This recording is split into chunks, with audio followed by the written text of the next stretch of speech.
Conversations with Nicole. Let's talk about it. Tell me all about it.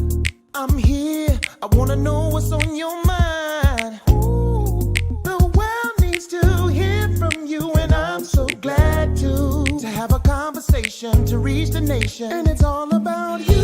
We'll help each other to discover innovative ways to positively change the world. Let's talk about, let's talk about, yeah. Let's talk about conversations with Nicole.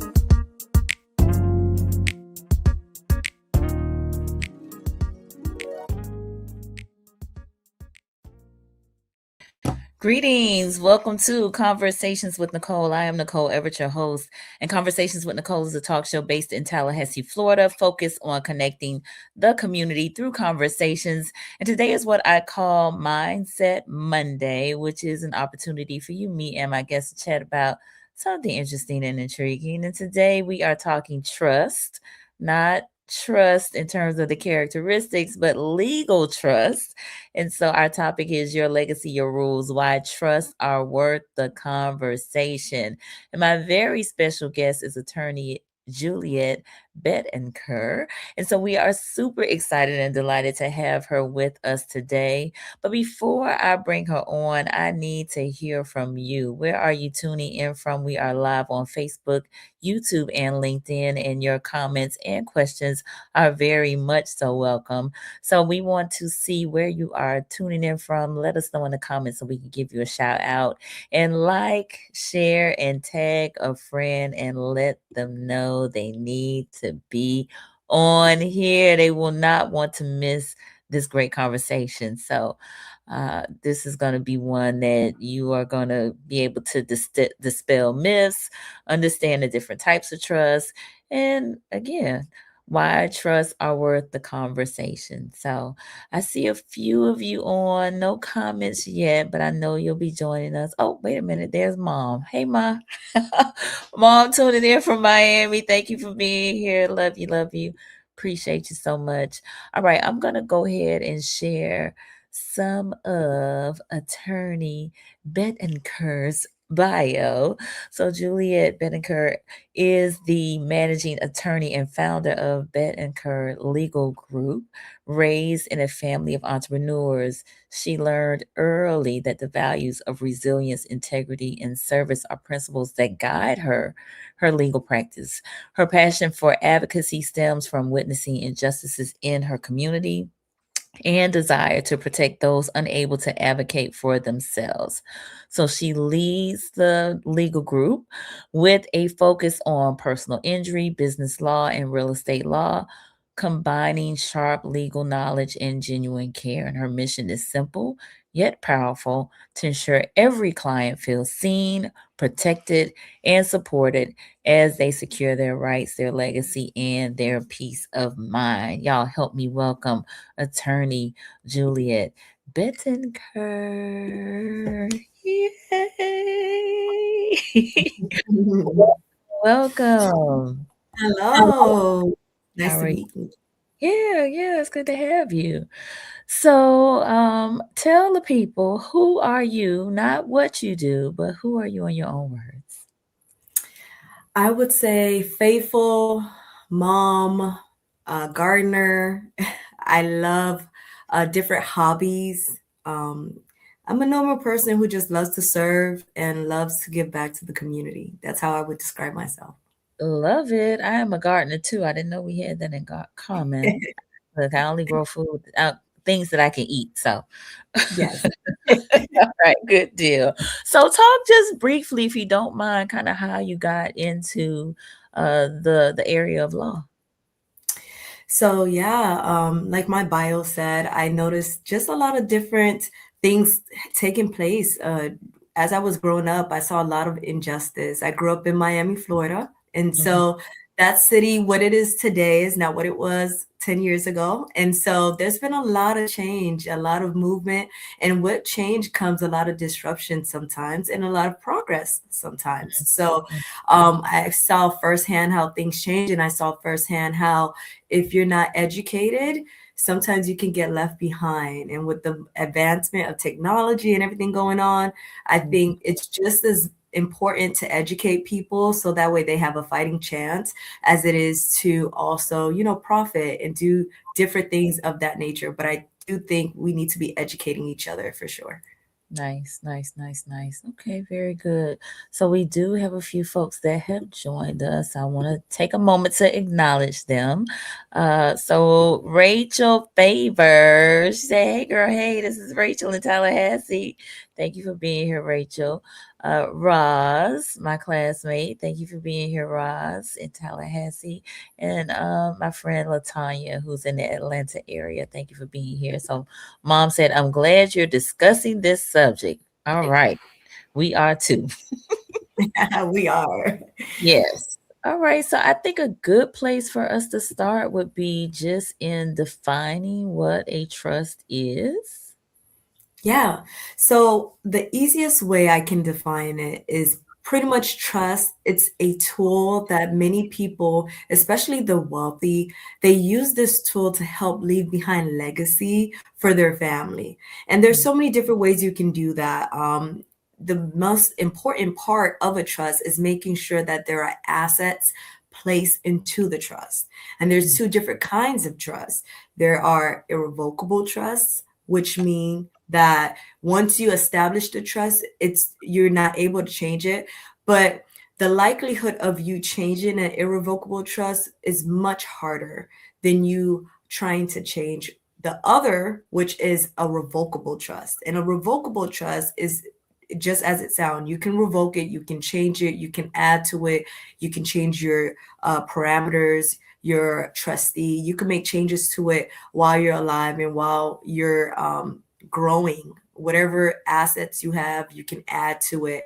And the irrevocable trust, you can't. Once you establish it, it's best that you leave it alone. And that's the whole purpose behind an irrevocable trust. gotcha. Okay. So that's good to know. And you mentioned assets being put in the trust, right?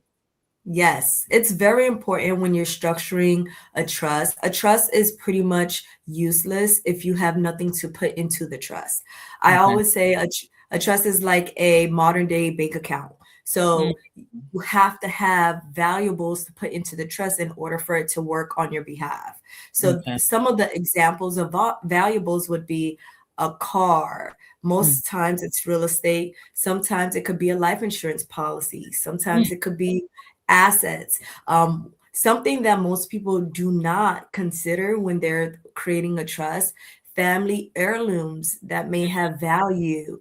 Um, so many things like that. Let's say it's a vintage watch, anything mm, that gradually accumulates value over time. Those are things that you also could put into a trust. As long as you can liquidate it and turn it into money, nice. or even digitally now you can put coin. If you're into cryptocurrency, you can put crypto coins Really? into trust now too. Yes. Hmm. um, for a lot of my business people, I also find that most times when people come to me in the business law area, they Mhm. don't realize they can put their intellectual property into a trust as Oh, well. wow. So your copyrights, ask any profits or any commission or any funds or resources that you're getting from uh, your publishings or your intellectual property, things of that nature, you also can put into a trust. What about royalties? Yes, you can put royalties into a trust as well. Yes, you can. Nice. Okay, very good. So let me pause. We got a couple more folks that have joined us. Janelle Oshun from Fort Lauderdale. Thank you for being here.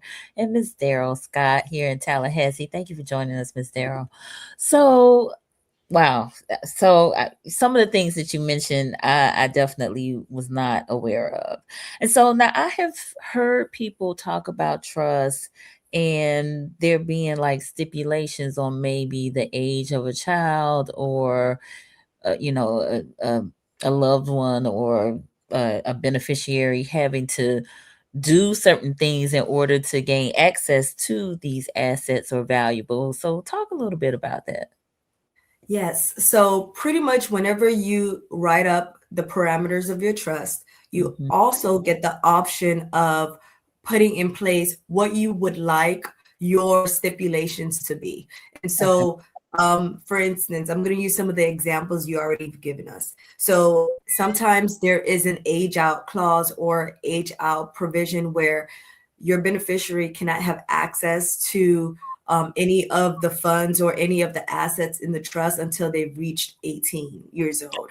Okay. Um, there are trusts that deviate from that. For instance, a special needs trust. If you Okay. have a loved one who has special needs, sometimes that living trust can take care of them. That special needs trust, you can create it as a living trust that can take care of them in the event that anything were to happen to you Hmm. during their lifetime. Okay.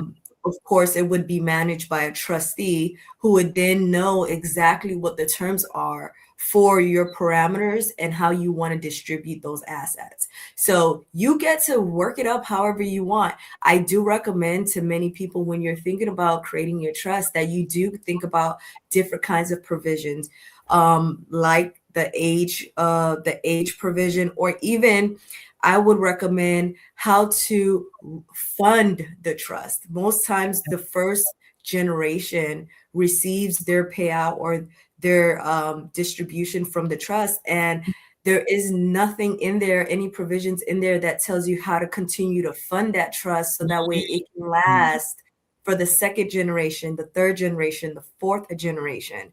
And Nice. so those are a few things that I think that are popular, but a lot of people do not think about that because they're thinking of the trust like a savings account or Gotcha. like a life insurance policy, which is Hmm. not the case. Interesting. So I guess I didn't know trust. Well, I kind of did, because on PBS, like you hear about this particular trust sponsoring like this programming or what have you, Yes, right? yes. And so I think that's pretty cool.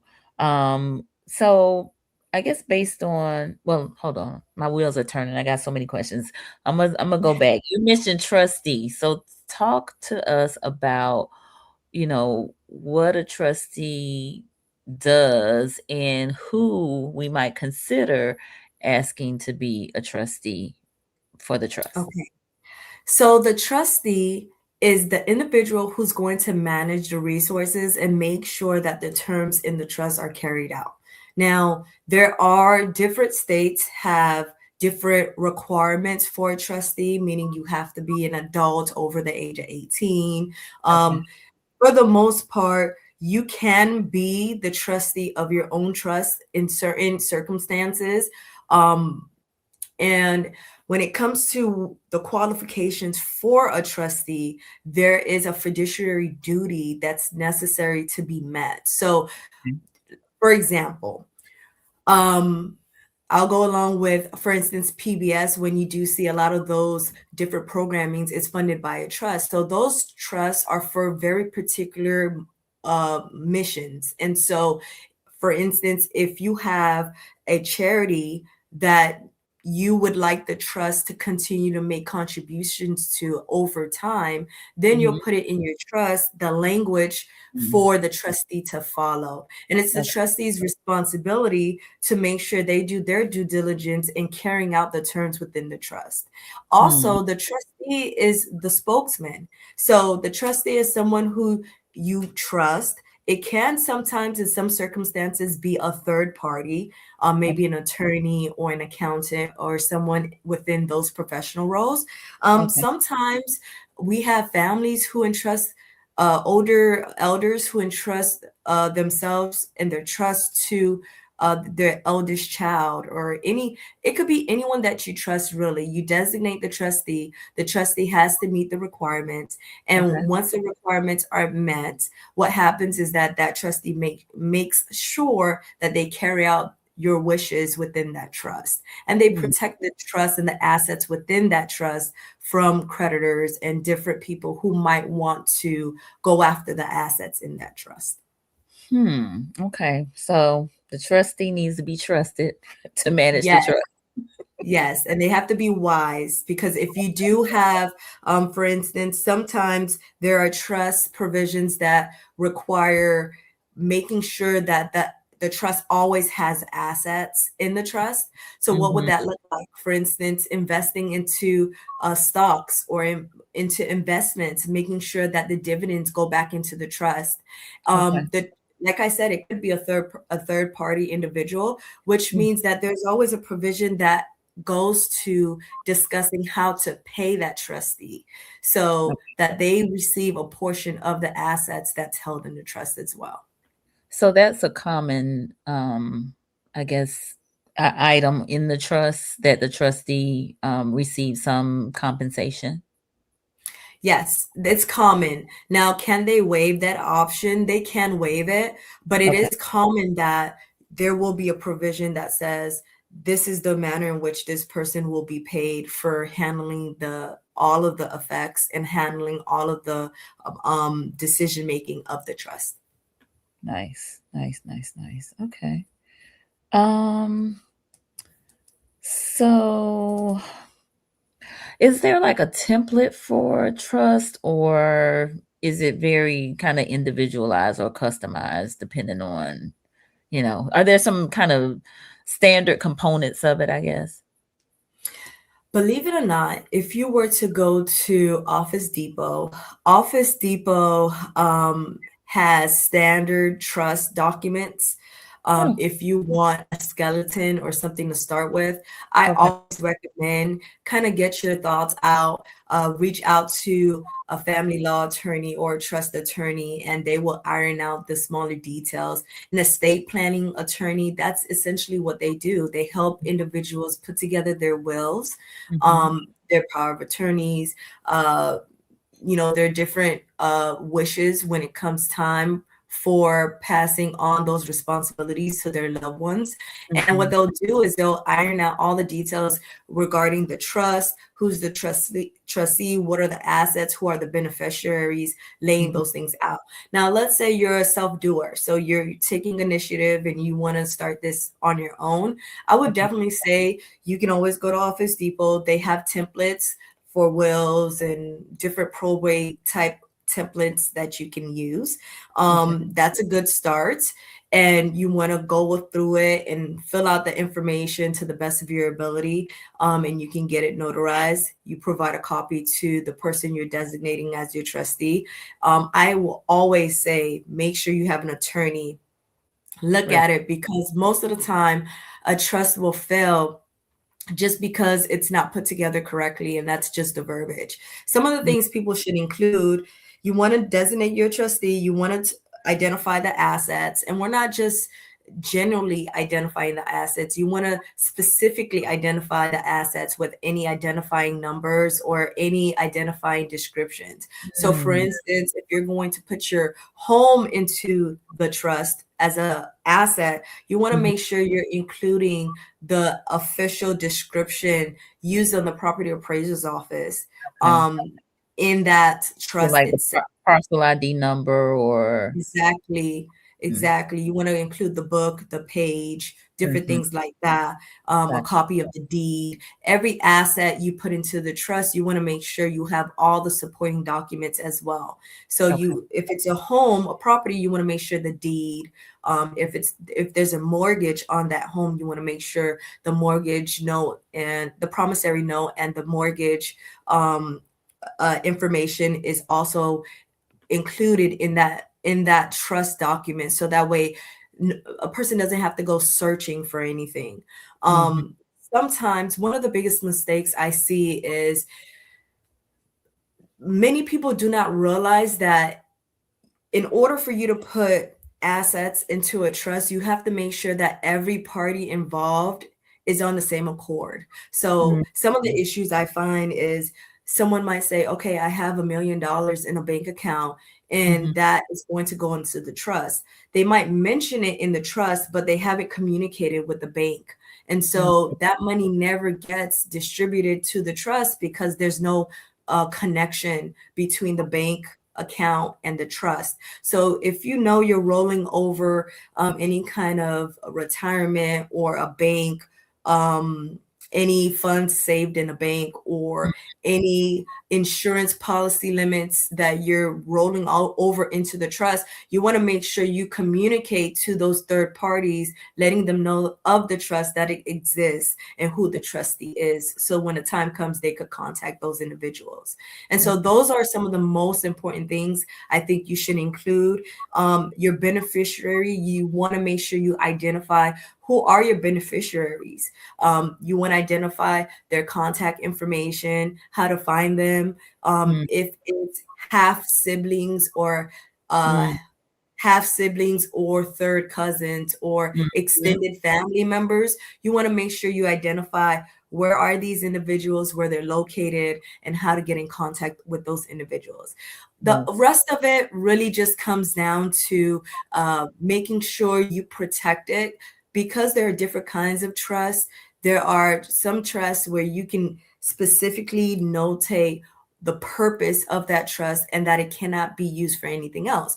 While on Okay. the other hand, there are some other trusts, for instance, like if you have a charity trust, if that charity no longer exists, you can include provisions in your trust to go to a like or similar charity in place of the one that you initially designated. So there's Okay. so many different things you want to include, but those are some of the basics. So, well, let me pause. All right, because we got we got quite a few comments and some folks that have joined us. Sharice, thank you for joining us in Atlanta. Dr. Williams here in Tallahassee. Miss Princess in Tallahassee. Joe Ward here in Tallahassee. John White in Duval. Thank you for being here. And Miss Powell here in Tallahassee. Thank you for joining us. So Rachel said, what about using Rocket Lawyer? So most times I do say I have nothing against the online legal platforms. What I Mhm. do say is sometimes they're using generic forms, just like you would if you were to go on ChatGPT, or if you want to go on any kind of Google search. They're using some of the same information. Mhm. Granted, they are obligated to have attorneys on there who are drafting these documents, but Okay. you'll be above reproach, or you'll do the most due diligence if you were to take it to an attorney of your choice, because you'll have open line of communication to Mhm. identify, go back and forth with that attorney, converse with them, and let them know, hey, I actually want to change this, or I actually want to include this, or this is not the way I really want to do it. Okay. I really tend to say, if that is the route that you do take, then take that trust that's drafted and take it to an attorney that you can have dialogue with, because as you grow in your life change, Mhm. you'll find that you'll want to make changes to your trust. And that's why most times when people create a trust, they create a revocable trust so they can make changes as they grow. Okay. Is there outside of the ability to change things, is there much difference between a revocable and an irrevocable trust? Yes. So when it comes to a revocable trust and an irrevocable trust, one creates more of a security. An irrevocable trust creates more of a security because there's less likelihood for it to be changed. And it's Okay. less likely that many things are going to be taking effect in that change. So you won't change it as much. It's pretty much set in stone. Okay. But like that can be a caveat as well, that because it is set in stone, you then have to create a separate trust, or then have to go through a larger motions to be able to get rid of that trust. A Mm. revocable trust doesn't provide you as much protection. And the thing about revocable trust is that it's not as hard for you to make changes. And so there could be contestations. People can contest A Oh, revocable trust, yes. So it's similar to a will where beneficiaries or I would say heirs can contest a will. They also okay. can contest the readings of a trust and what's going on within that trust. But I would say the major difference is more so the level of protection. Hmm. So can an irrevocable trust be contested? Yes, it can. Yes, it can. Because of the fact that it creates stronger asset protection. Sometimes Mm-hmm. there might be a clerical error, or if there's not a clerical error, sometimes it might be, for instance, the example I used earlier where uh, we're talking about a charity trust and the charity no longer exists. So there Mm-hmm. has to be a change made, or it goes to a charity that's like or similar. And so in those instances, there will be times where the beneficiaries may contest it. Or, for instance, let's say I've seen a few funny situations or circumstances where they create a pet trust and pretty much leave a lot of the assets to a pet, and there's a pet handler, someone to take care of the pet and different things like that, and yet they Okay. leave no resources for their heirs, and so their heirs will contest the validity of that trust. Or if sometimes when it comes to a trust, if the trust does not abide by the rules of Mm-hmm. that state, in the state of Florida, a will and a trust, different things like that, they need to be subscribed by two present witnesses. And so Mm-hmm. sometimes if the different elements of the trust formation is not met, then the beneficiaries can definitely contest the trust. Or if there's a mismanagement by the trustee, the Okay. beneficiary can also contest the selection of the trustee. So it's it depends on the circumstances, but at the same time, I do believe that when it comes down to the protection, Mm-hmm. irrevocable trust gives you a stronger asset protection, and revocable trust not so strong. Okay. Well, again, very, very helpful. I agree, Sheila. She said great information. Mm-hmm. And we got Miss Karine who has joined us. Thank you for being here. So, ooh, again, the wheels are spinning. So, I would imagine really kind of leaning into your clients' situation or what it is they are aspiring to do with this trust is very important to like really listen and see kind of what it is that they are trying to do, and they might not even know what they're trying to do. So do you have like a questionnaire that you kind of go through, what their assets are, what they like their assets to do, or where they like them to go? You know, yeah. Yes. Okay. Yes.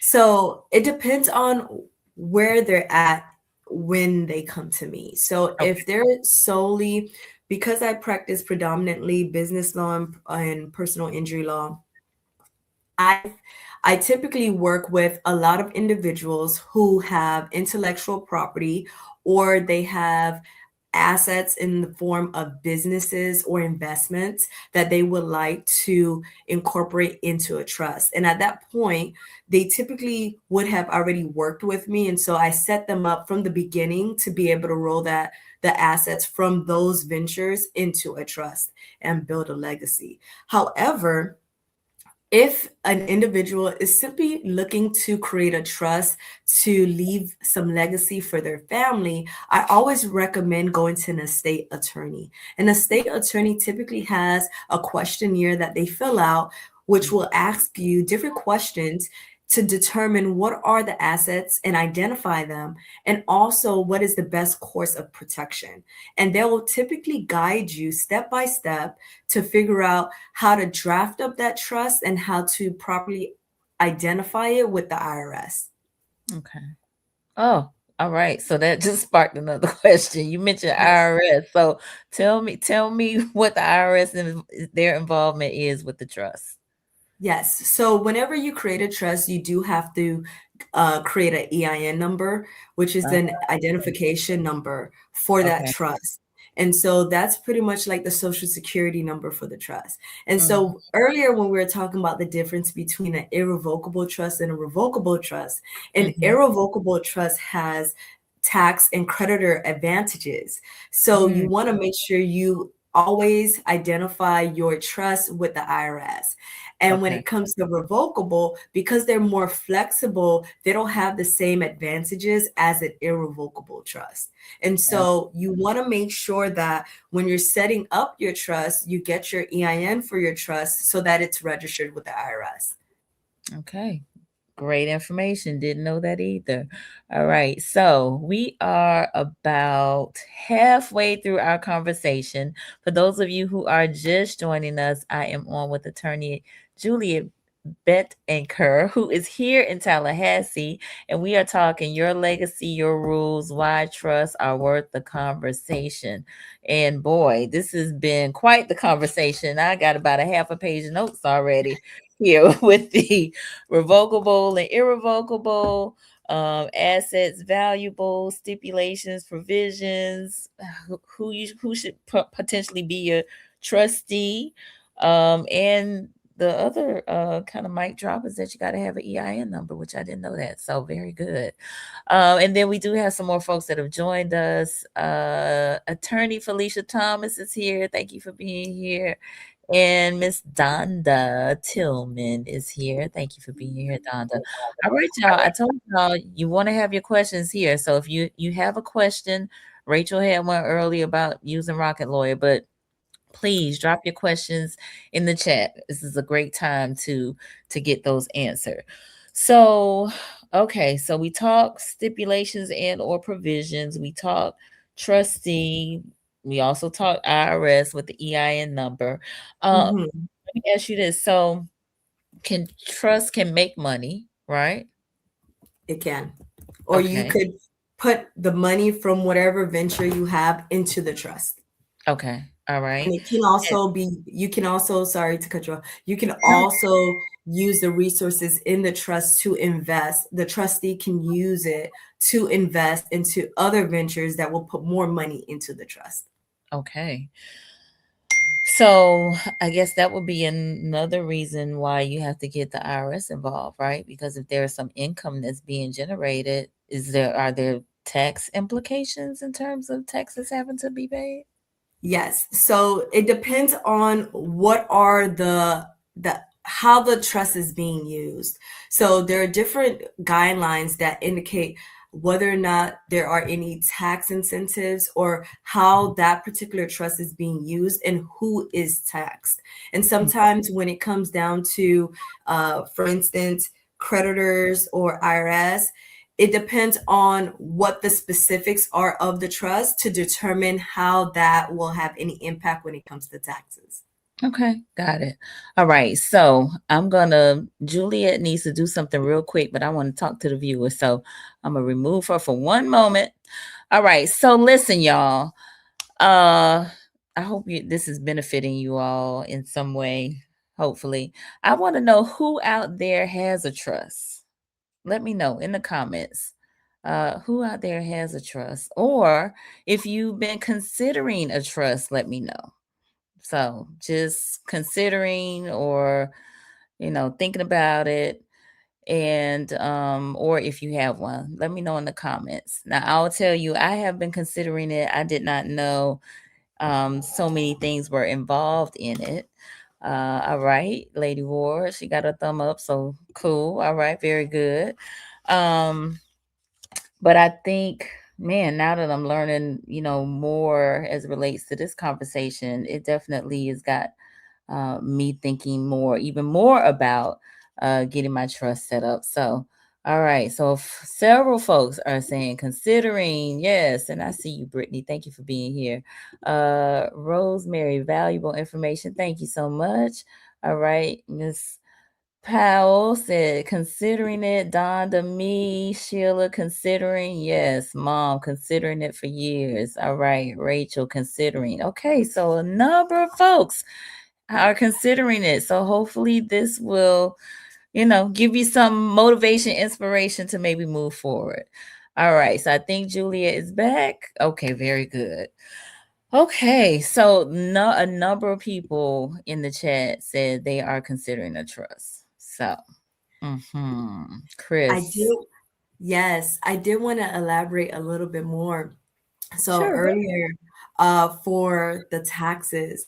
So remember when I was saying it depends on who, you got to ask yourself who's paying the taxes, how is it being used, and in what way you're going to be paying your taxes. So whenever it comes to a revocable trust, in terms of taxes specifically, it utilizes your social security number. And so because of that, it doesn't really change much when it comes to your taxes. In fact, you don't have an additional report that you have to fill out or anything of that nature. There's no separate tax return. And so because of that, it really does come down to what type of trust you have. Now, in an irrevocable trust, that's when you definitely need an EIN number. It's more complicated. It can be, it creates a separate taxpayer. And so pretty much you may even remove assets from your personal assets, put it into the trust, so that way you can take advantage of the benefits of having an irrevocable trust. And so there's so many different layers to how the taxes are used, but it's important that you do more research, because when you get deep down into your research, you'll see the different implications of a revocable versus an irrevocable trust. Okay, very good. So, are there any things? I mean, I know you've talked about a number of components, but are there any other provisions, components that we need to be mindful of? Because again, a number of people are considering a trust. So, but I think for at least for me, it's been a little intimidating just because I wasn't quite sure, kind of how it worked and how it could work for me and my loved ones. And if it was something that was, could only be used in my, death or transition, or is it something that could be used while I'm yet living, or, kind of how all of that worked. Yeah, I definitely think when it comes to your trust, the first step is identify how you want to use your trust. If your trust is for you to utilize it while you're living, Mhm. then that will determine the language that goes into your trust. Okay. There are different kinds of trust. Like earlier, I mentioned a special needs trust, a Mhm. pet trust. There's so many different kinds of trust. You, in fact, could pretty much create a trust around anything, really. But it depends on what's the language and how you want that trust to actually work out.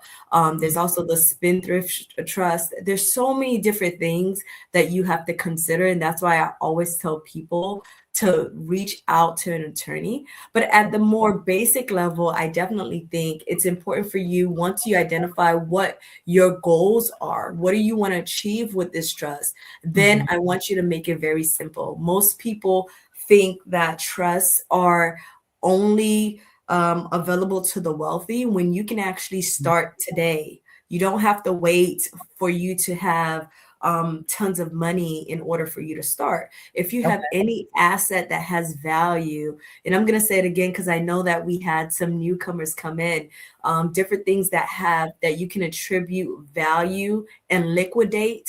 A liquidated number. For instance, when I say that, I mean, for instance, if you have like a vintage watch that could be sold, once sold, the assets from that sale can then go into the trust. And so most people are thinking that it has to be something significantly big in order for it to go to a trust, but there's so many different things you can put within the trust.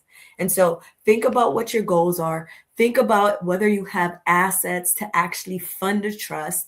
Think about how you're going to keep that trust alive so it bypasses not just the first generation, but the second generation and the third generation, if that aligns with your goals.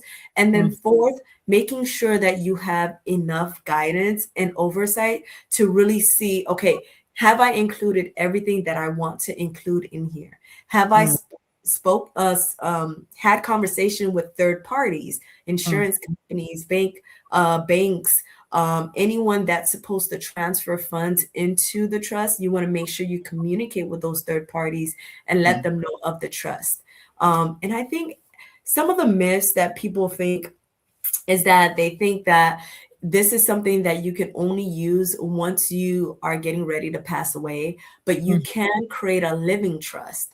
Okay. There are requirements for that as well, but making sure that you're thinking of the trust as a tool and not just, most people confuse trust for a will, which a will speaks when you're dead, but a trust, it could actually be used as a tool as you're living. So that was going to be my question. One of my questions was kind of what's the difference, because people talk about wills and almost immediately it's like folks say, well, no, you should Mhm. get a trust. It's like, well, wait a minute. What is the difference between the 2? Mhm. Mhm. So when it comes to a will, the will has to go through a process called probate. And Mhm. probate basically gets the court involved in making sure that there's an administrator and making sure that all of the assets is divided to the beneficiaries. And so it's a very public process. Whereas a trust is not so public, it avoids probate, because everything's outlined and it's very specific. But also, not only does it work during your life and after death, but it provides a privacy and a level of control that doesn't open you up to having to go through probate. And those are Mm. the biggest differences between a will and a trust. Okay, very good. So, just briefly, we have a few more folks that have joined us. Dr. Harrison, she's working on it as well. We got Marlene Mance, my girlfriend. Thank you for joining us. The Success Zone. Hi, thank you for being here. And Mr. Derek, thank you for joining us. All right, so, whew, okay, so myths. Trust, people think it can only be used in death, but that's not true. That's not true. You can Yes. have a living trust, okay? Yes. Any other myths that you wanna bust as it relates to trust? I think a lot of people think that, I know we talked about taxes earlier, and a lot of people tend to utilize trust because they're thinking, okay, it's going to eliminate taxes. It's going to be rid of all those taxes, Mhm. which isn't necessarily true. They do shift the timing and the responsibility of when you have to pay the taxes and who pays the taxes. Okay. But it requires intentional planning to do that. So Mhm. that's one of the myths. You can't just bypass all of your tax responsibilities by creating a trust. Gotcha. Most people, like I mentioned earlier, think they don't have enough assets when, you know, I would say a good amount of people do own their home, which is an asset, Mhm. or the vehicle, anything that you can liquidate, like I said. A Okay. lot of people tend to wait till they reach a certain age. They think that, well, I'm too young, to start a trust. It's not true. A trust gives you a lot of control and you can start early. The interesting thing about a revocable trust is that you keep control. So even if you're younger or you feel like, if I put my asset into this trust, I can't do anything more with it. Well, a revocable trust, you can change the terms. So as you accumulate more assets, you can add more assets to that trust. Okay. And I love that because you can also update your beneficiaries. So Mhm. there's so many different things you can do if you are younger to Mhm. help you continue to use this tool as you mature. I think another thing that I hear often is, I know I spoke on this a little bit, what actually goes into the trust. A lot of Mhm. people tend to neglect that. Anyone who's working with a business, a home, if you have children, if you have intellectual property, future income, future assets, sometimes you can utilize a trust. For instance, if you are, um, usually what I see for special needs trust, it's Mhm. more beneficial for you to create a special needs trust because it helps you bypass any of the government aid that you're getting. Mm. Or it helps bypass the government aid that you're getting for that loved one. For Okay. example, just to frame this a little bit, Near and dear to my heart is my niece. She has Down syndrome.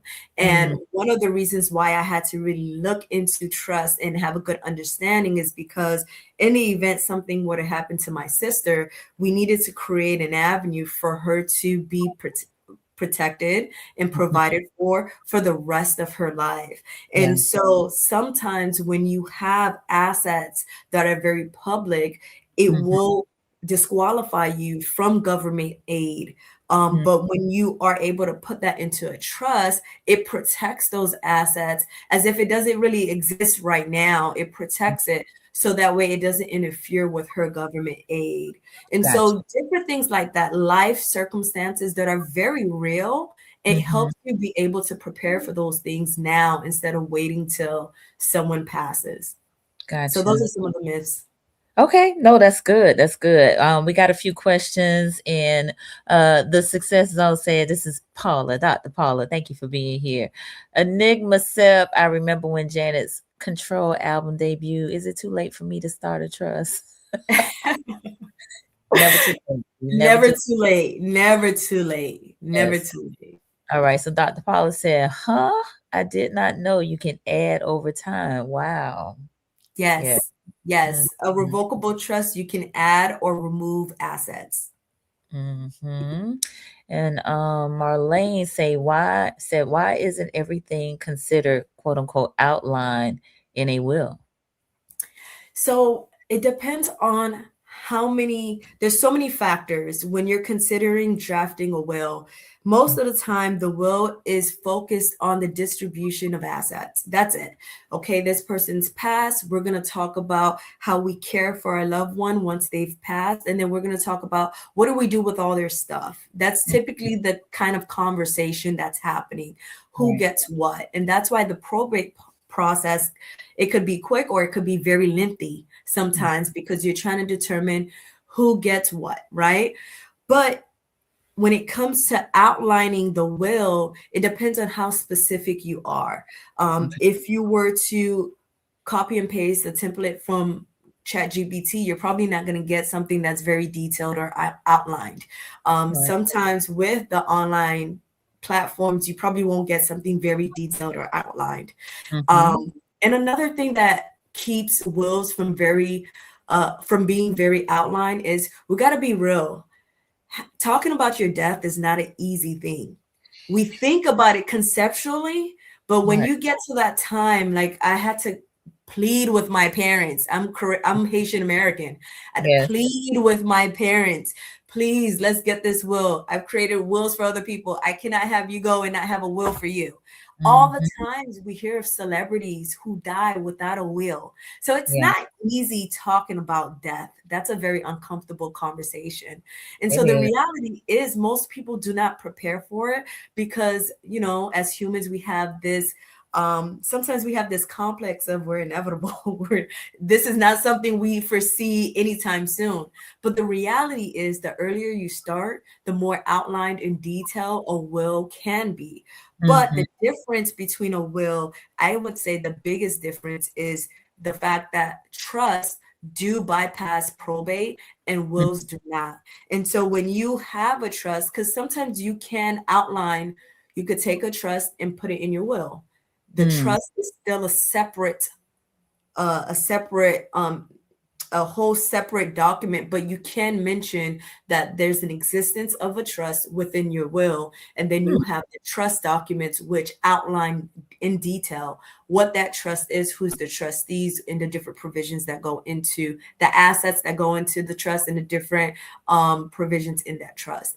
And so I definitely think those different things tend to be some of the factors that keeps a will from being very detailed. Mm-hmm. Okay. We got Miss Dr. Tazza on. She said, "How long is the will valid after death?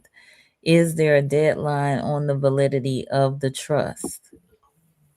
There is Hmm. no deadline, but there are factors to consider. Okay. A trust is valid if there are assets in that trust.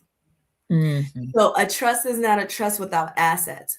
Right. So by that I mean, for instance, if there is a certain number of funds in a trust, let's say $100,000, that's what's in the trust, you have to be mindful once that $100,000 has been distributed to the beneficiaries, the purpose of that trust has been fulfilled. So therefore, there is no purpose for that trust. Now, that's why the provisions matter, because if you plan accurately, you will plan provisions that will tell the trustee how to add more funds to the trust so that way it doesn't run out.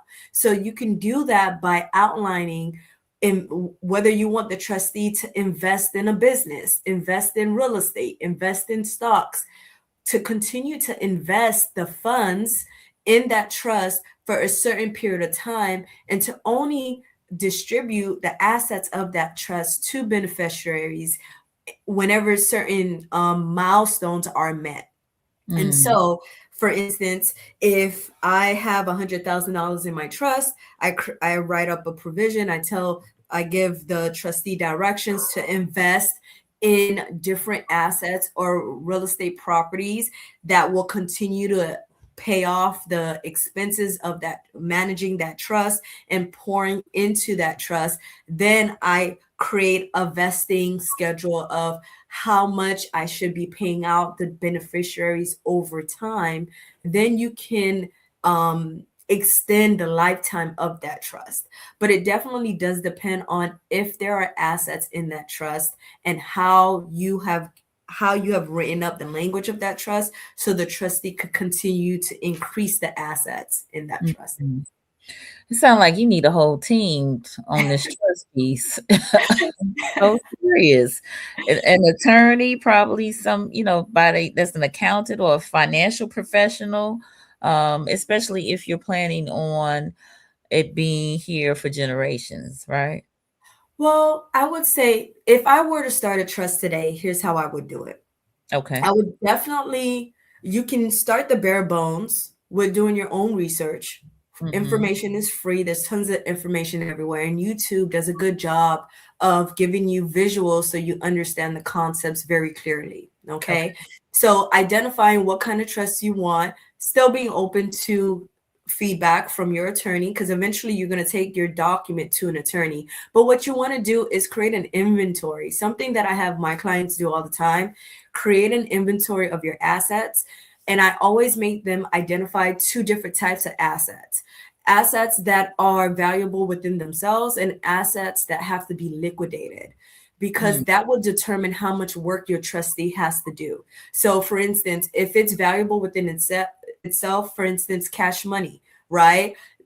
Money is money. You don't have to do anything else to acquire the number associated with that Right. dollar, right? So if it's $50,000, it's $50,000. But if it's real estate, you have to sell that property in order for you to acquire the liquidated assets from that sale. And so I tell my clients all the time, identify what is it that you are putting into the trust and when does it take effect. If the home is going to be held in that state, let's say, you don't always have to liquidate real property. You can keep that property as it is for a period of time and allow the beneficiaries to live in that property, and then identify a date later on where you then want that property sold and the proceeds from that sale to then go into the trust and distribute it into the beneficiary. So it really does depend on what type of assets you have and how you want each asset to be divided amongst your beneficiaries. Sometimes I've seen individuals skip a generation. So whenever they're identifying their beneficiaries, they skip a generation. They may say, okay, this trust is for such and such, and these are the milestones that have to be met in order for this person to qualify for the trust. And if they don't qualify for the trust, they don't get the benefits from the trust. So we skip a generation and go to the next beneficiary or the kid or the heir, grandchildren and things like that. So it really quite depends on how it is that you want it to to be formulated. But like I said, if I were to start today in creating a trust, I would definitely identify what my goals are. What kind of assets do I have? Do I have something that's liquidated? Do I have something that isn't liquidated that would need to be liquidated? Am I going to have a third party do the initial work and then have the trustee just manage the proceeds? Or am I going to have the trustee go through the entire process? So identifying the role of the trustee and designating what it is specifically you want that trustee to have the power to do. Of course, just by the laws of Florida, the trustee has fiduciary duties, that a duty of loyalty, fiduciary duties that they have to uphold in order for them to continue to be the trustee. They can't commingle the funds of the trust with their personal assets. They can't do any double dealing or taking advantage of the resources of the trust to benefit themselves. There's a guideline on how, there's laws on how the trustee is supposed to conduct themselves. And so just making sure whoever you choose is someone who's trustworthy. And then from there, I would put together my skeleton and take it to an attorney to get it ironed out and finalized. Okay. Great steps. Wow. Wow, wow, wow. All right. Princess said, thank you, Nicole and Juliette, for such beneficial information on the trust and the benefits of having a trust. You are very welcome. You're welcome. Ooh, I feel like we got a lot underway in terms of just an overview. But I think the next piece is, like you said, like identifying the type of trust you want. So doing your research and then putting together your inventory of your assets and who you might have as a trustee or a third party, and then coming up with like a draft that a professional can look at, right? Right. Yes. Yeah. Okay. Very good. Well, whew, again, I feel like I learned so much in this last 50 minutes or so. It's all great information. Thank you so much for sharing. So I want to give you an opportunity to give some closing remarks and tell the folks how they can connect with you. Absolutely. First and foremost, I just want to say thank you, everyone who was able to tune in and join us for this conversation. Be sure to send it to your friends, send it to your family, your loved ones. I think the more comfortable we are with having these conversations, the more that we can establish legacy for our families and those to come in the future. Let's not let all of our assets go to the government. That is one of the biggest crutches that I'm seeing in a lot of the families that I grew up with. And let's make sure we're securing all of the assets for those of our family or our lineage that's following our footsteps. To reach out to us, you can reach out to us at contact@betancurlegal.com. And that's contact@betancur legal.com. It's at the bottom of the screen. If you have any questions, feel free to reach out. 850-901-7647, and leave a voicemail, please. Voice message, and I'll be sure to get back to you guys. But it was a pleasure speaking on trust, and I'm happy to help you guys with any of your legal needs. All right. Love it, love it, love it. So please, if you all found this to be beneficial, let us know in the comments. All right. So listen, Rennie, my cousin Rennie down in South Florida, she said, I hired a lawyer for my parents' trust. In the trust is their house and finances. I'm the executor or trustee once both parents pass away. Nice. Thank you. Thank you for sharing that, Rennie. All right, my mom, I've been wanting this knowledge. Wonderful, Ma. Thank you. I'm glad you found it beneficial. All right, Derek, great information. Thank you. He said, I will watch it over with my wife. Yes, give Melissa my greetings. Ish, my freshman brother in Gainesville. Thank you for being here. Ish, he said, great info. All right, Rachel, so true. Sheila, thank you both. Now we must take action. Absolutely, absolutely, Sheila. Gotta take action.